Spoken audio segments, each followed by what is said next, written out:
I think as we get older, we find wisdom in older people. Whereas if I was to be doing this, my first act at 21 or 22, it just wouldn't seem right. It's about being able to give people a better perspective and a better sense of who they are and what they're dealing with. And in terms of death, a gentle, autonomous death. Welcome to Your Second Act, the podcast that proves that life doesn't have to end at 40, 50, or even 60, because when it comes to living your best life, age is just a number. Welcome back to another episode.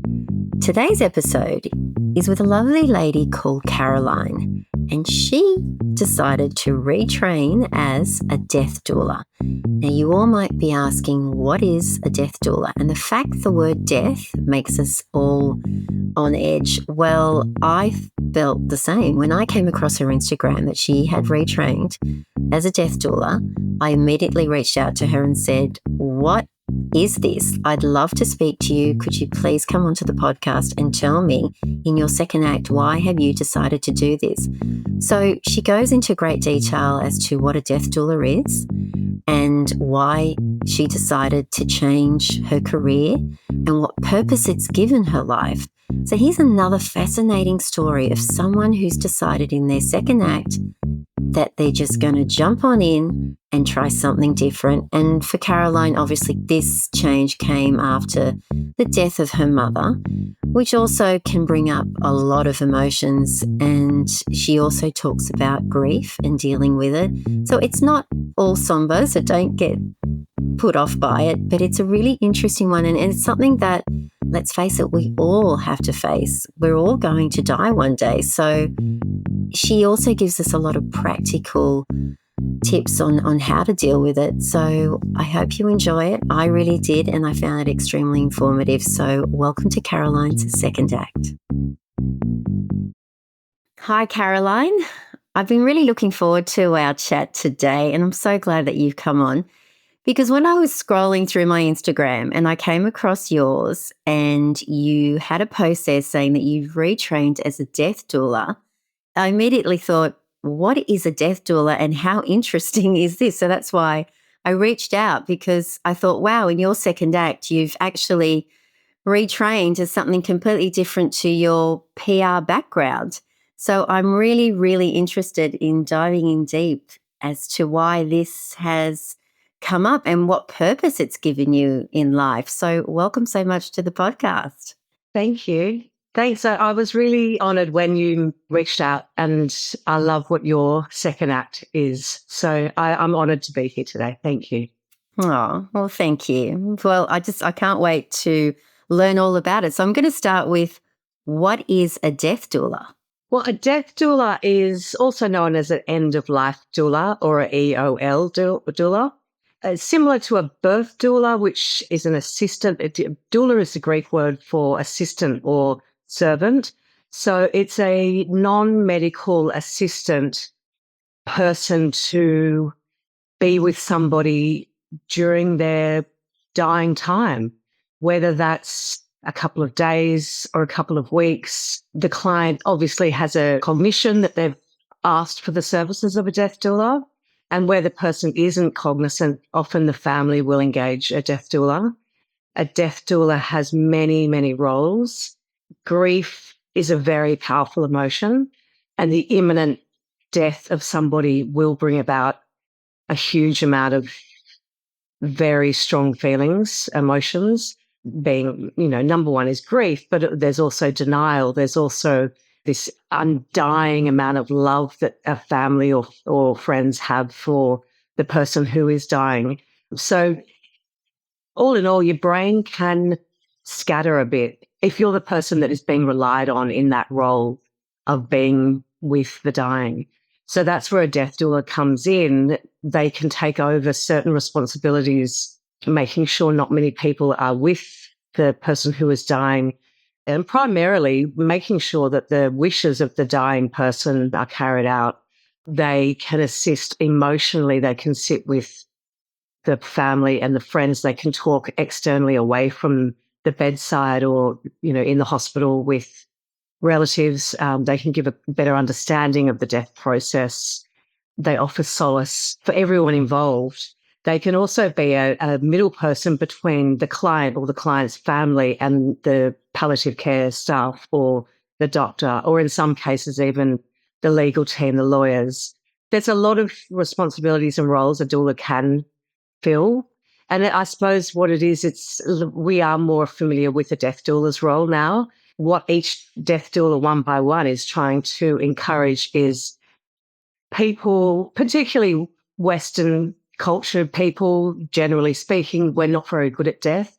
So one by one, each doula is trying to get the word out around death literacy and making people more aware that they can actually be more autonomous in the way they die. We don't have to just go in an ambulance, go to hospital, get on lots of drugs and drips and machines that go bing, and then eventually die. There are different alternatives to dying depending on your wishes. Yeah. Because I think when we first caught up, you were saying how our culture really fears death and we don't talk about it. And we know that it's inevitable, but we just think, well, it's just something that's going to happen to us. It's sad, it's horrible. So I don't want to think about it. Whereas other cultures celebrate death, don't they? And which I sometimes find it hard to wrap my head around that, because it's like, wow, you've lost somebody, but again, you are celebrating the life of somebody.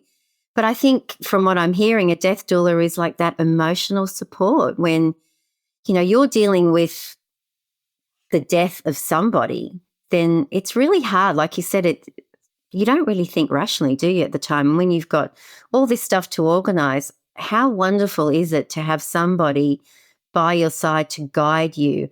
And the question I wanted to ask you was, so why did you decide to become a death doula? For a few reasons. The death of my own parents was, as a child, always my worst nightmare, particularly my mum. To lose my mother would be, in the past, the worst thing that could ever happen to me. I lost my mum in 2021. She died at home. She was dealing with a chronic illness, but at the end, it was only a couple of days, and she knew what she wanted. She said, I don't want to go to hospital again. I just want to stay at home. Can you ring the GP? And basically, I sat with her for 3 days while she gradually died. And at the time, I realized that it's a big call to call on somebody as a friend to come and be with me. Although my friend Annie came in the last sort of 12 hours and was with me, and for Angel Annie, I'll be eternally grateful. If there was somebody I knew who was a death doula at that time, I definitely would have called them to come in and guide me through my mum's death, to reassure me that what was happening to her was normal and natural, and also to reassure my mum that I was being cared for. Because one of the big things my mum was saying when she was conscious was, are you okay? Are you okay? She was saying lots of other beautiful things, but she just wanted to know that I was okay. And that's almost like an inspiration for me to know, if I could have said, yes, my support person, doula, Michelle, is with me, for example, and we would have organised Michelle to be with us before, then that would have given her something to hold on to as well, that I was being supported. My mum was very independent and very cognizant. Not everyone is like that, but that's where a end of life plan comes in as well. That if you know that you're dying, say you've been given a prognosis of 3 months, that then you can implement all sorts of plans for your death and your dying and your funeral and things like your will, your trust and things like that. So that's when a doula could come in as well and meet with clients at that point when death is inevitable and ensure that those wishes are carried out. Yeah.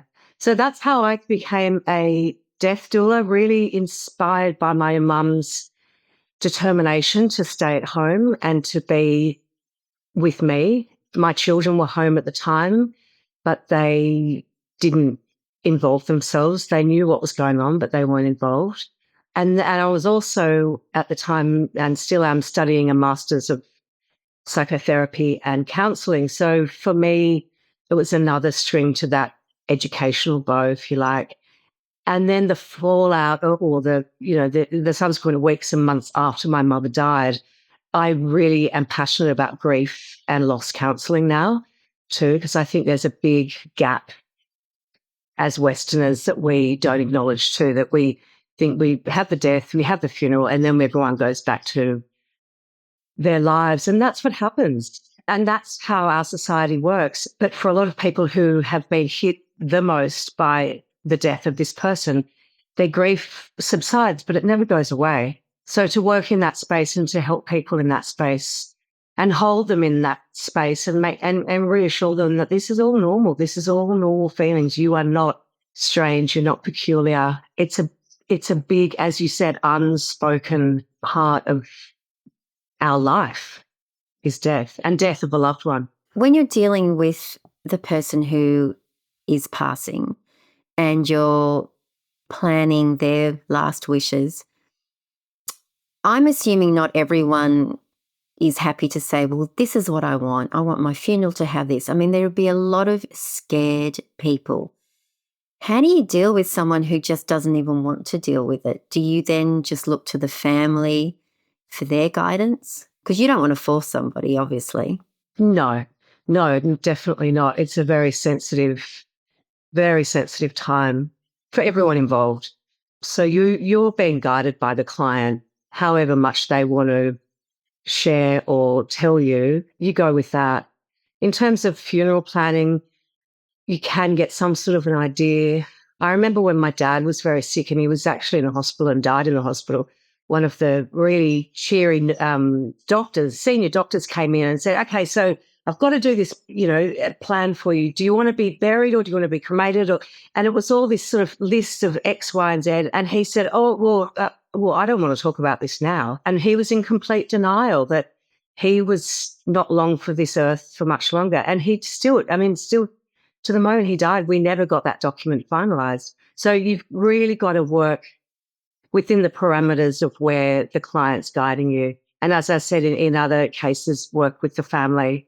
My mum was quite unique in that she knew what she wanted and she knew what she wanted for her funeral. But a lot of people don't want to acknowledge it. And with the people that do they ever sit there and talk about their regrets in life or things they wish they had done? Because that'd be quite interesting. Because we all will die with some form of regret, won't we? So, I just thought, I wonder what people have said. In my experience, it's more relational based. So not so much regrets, but people, this one particular client that comes to mind, checking in with a family member about other people. So perhaps there was a regret that this person hadn't stayed in contact with certain people that they were talking about. Yeah, I mean, in my experience, it hasn't been the big bombshell regrets. It's more, it's more, it's more gentle. And it's based on connections, human connections, and almost a sense of curiosity as well. I haven't spoken to so-and-so lately. I wonder how they're going. And it's almost like they realize it's their last opportunity to check in with other people. And how has your perception of dying changed since becoming a death doula? Well, as I said before, it was actually my biggest fear to lose my parents.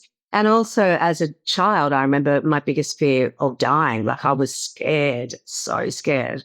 And it's a very normal childhood sort of thought, like the thought of dying. For me now, having done this training and worked with people and plus studying psychotherapy and counselling, I'm a lot more at peace with it. I'm a lot more realistic about it. For years, I didn't have a will, so I've now written a will. I've put in place a document that has a lot of information in case I get hit by a bus, like passwords, people to contact, my wishes, what I'd like for a funeral, who I'd like to invite to a wake. So I have become a lot more realistic because it's a complicated thing. If you die without doing the paperwork, and it sounds a bit black and white. And lots of people do die without having done the appropriate paperwork. So in terms of that, logistically, yeah, I'm more organised. But yeah, still, I don't want to miss out on anything. No, and you got plenty of time. Yeah, plenty of time. But I'm actually more, I have confronted my own immortality. A few months ago, my father, who is 85 years old and touch wood, he's well. But it's interesting how now he starts to say, okay, when I pass in this folder, this is where everything is. Like he has organised it all so we won't have to worry about finding things. And you hear it time and time again where people are left with a mess. So I kind of got really upset when he said it to me, but I thought, well, no, he's actually being realistic. And my whole shift, my mind shift has changed because it is going to happen. And when it happens, at least I have the comfort of knowing, well, he's got his affairs in order. I know what he expects for his funeral. So I really respect that. And then speaking to you the other day, I thought it's a practical thing. It's something we don't want to face, but no one is going to get away without dying. So, it can be, some listeners might be thinking, oh my gosh, this is such a somber conversation, but it's part of aging. It's coming to terms with, the fact that it is going to happen and how do we deal with it? And just going back to the role of a death doula, I think that's an amazing role that someone plays in the whole process of your loved one dying or yourself, and knowing that, they've got that support. So, I was really impressed. So your past career obviously is completely different to what you're doing now. What purpose has this given you in life? Like, how has it changed you?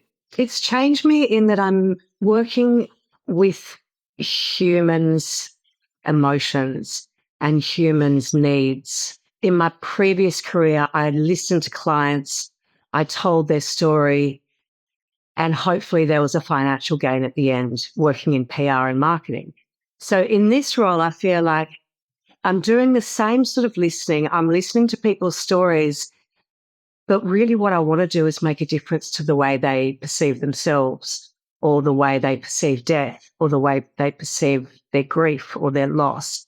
And working in a service emotional sort of world, it feels just more right for me too. It's something that goes well with my age, my stage of life. And your studies? Yeah, my studies, yeah. And I think as we get older, we find wisdom in older people. Whereas if I was to be doing this in my first act at 21 or 22, it just wouldn't seem right. But I feel like this is a perfect transition as I'm getting older, my children are getting older, and to be able to give back. Whether I charge people or work for pro bono, it's about being able to give people a better perspective and a better sense of who they are and what they're dealing with. And in terms of death, a gentle, autonomous death.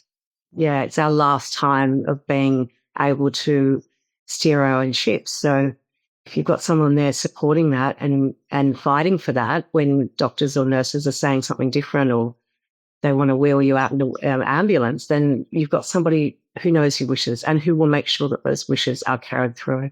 How do you emotionally handle this?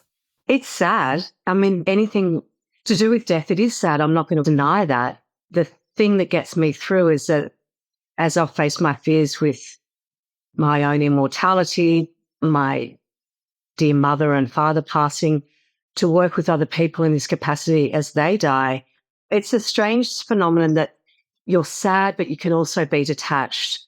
So in psychotherapy, there's a term, love and detachment, and that is where you can love and support, but you can remain detached. And that's how I work with clients. Well, you have to, otherwise you can't bring that all on, can you? No, I mean, I am the sort of person that feels others. I'm a complete empath. I feel other people's pain, but I've learned to be able to contain it in a way that protects myself and the longevity of my second act and my second career. I've also got a really good supervisor, and my mentor who I studied with the end of life doula work. She's fantastic. So I can debrief to her. I also make sure that I have good sort of breaks in between clients and not spread myself too thin. But it's sad. I mean, I'm not going to deny it. I'm human and I feel things. Yeah. But where there's life, there's hope. That's right. And you must walk away with that sense of hope as well. I think it's just such a special thing you're doing. What reaction have you received from friends and family since you've decided to change careers? Some people are fascinated, like you were when you first came across it, and they want to know more, and they go, "Wow, that's an amazing job that you've decided to retrain in." Other people don't really want to know about it, and again, I find that that's a bit of a denial of death. So yeah, it's a mixed reaction. I actually met with an elderly friend today who was very good friends with my mum, and we meet up every now and then and have a coffee and chats. And so she's been almost I don't know, I bounce a lot of ideas off her, and she's saying, "Oh, it's a great service you're offering. It's a wonderful service." But some older people aren't very open to it. And another woman I met last week, she said, I'd be very open to it, but my dad, who's 79 or 80, he wouldn't want to know about it. So, yeah, it's a mixed reaction. Yeah. But and then other people will go, well, you'd be really good at that. Like, I can see that that would be a great role for you. So, yeah, it is. It is confronting. It's a bit like when you say, I'm a funeral director or, yeah. Oh, right. Okay. It's like, why would you want to do that? But we need someone to do all different types of jobs, and we've all got gifts to give in different roles. When you're talking about your clients, I'm assuming that they're elderly. Do you also deal with younger people? Yeah. Well, people die at all different ages. I have only worked with aging elderly people to date. I'm open to working with anyone, although I do have to say I've got a reluctancy to work with teenagers and young adults, just because I feel like probably in the work that I've done, I still haven't acknowledged that part of me being able to do that, as I'm a mother of, you know, 3 people in that age group. I'm also particularly interested in working from a grief and loss perspective with women who or partner couples who lose babies. I feel that's a very specialized area that I'd be very open to working in. I haven't done any training in that, so it's particular sort of training, but again, it's an area that people don't really talk about. Although the awareness is building on that, yeah, it's something I'll look at in the future. Yeah, but yeah, so to date, I've worked with elderly people, and there's an acceptance in that for them that they know that they've been on this planet many, many, many, many decades, and they have an acceptance of that. Yeah, to be different with a young person, that'd be so confronting. Yeah, wow. So you've said that obviously your eyes were opened to the fact that you didn't have a lot of support when your mum passed, which then spurred you on to looking into becoming a death doula. So changing your career, let's say that hadn't have happened, do you think you would have transitioned into something different in your second act? Like when you were doing your old job, were you still feeling fulfilled? Or were you looking for something else? I was definitely looking for something else. And that's when I started I enrolled in a master's to do psychotherapy and counseling. So that was already in the works. And again, my mum was around, and I was actually taking time off from my full-time job to care for her because her health was worsening. And I said, "Oh, I was just looking online," and I said, "What about this? What about this?" And she said, "Just go and start that master's. You've been talking about it for a long time." So I had the time to enroll. I had a bit more perspective on where my career was at and where it was potentially going. So that's when I enrolled in it was a postgrad, which has now moved into a master's. The death doula edition, I believe I wouldn't have done unless my mother had passed away. And that was purely based on my experience of not knowing what to do.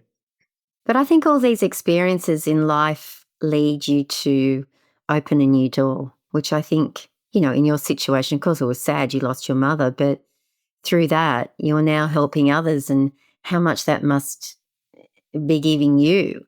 And I think, that's why I'm always talking about this time in life. If there's something that you really want to do, you want to explore, just do it. There's no point in not, because what have you got to lose? And, and I look at a lot of people who, like yourself, have changed careers or have done something different, and they all say, thank God I did it, because if I was still doing or living the life that I used to live, I know that I would not have been a fulfilled person, that I was feeling like, well, this is it for me. I might as well just sit back and just go with the motions. And I find that that is a really, really scary way to think. And that's what inspired me to do this podcast. So speaking to people like yourself, because it's not easy to make a change.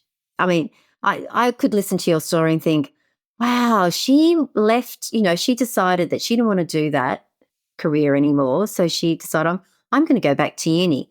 That in itself is a massive commitment, especially if you haven't really been studying like that for a very long time and you still got a family. So, just even that itself, but I can see what it's brought to your life.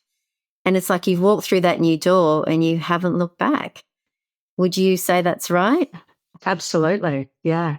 And the people I've met along the way through my course and through my doula training and just being able to talk about my second act with such positivity and such enthusiasm, people go, wow, you've really made a good decision there, haven't you? And I go, yeah, it's one of the best decisions I've ever made is to reinvent myself. It's almost like it's more than metamorphosis. It's almost like a second metamorphosis, if you like. Yeah.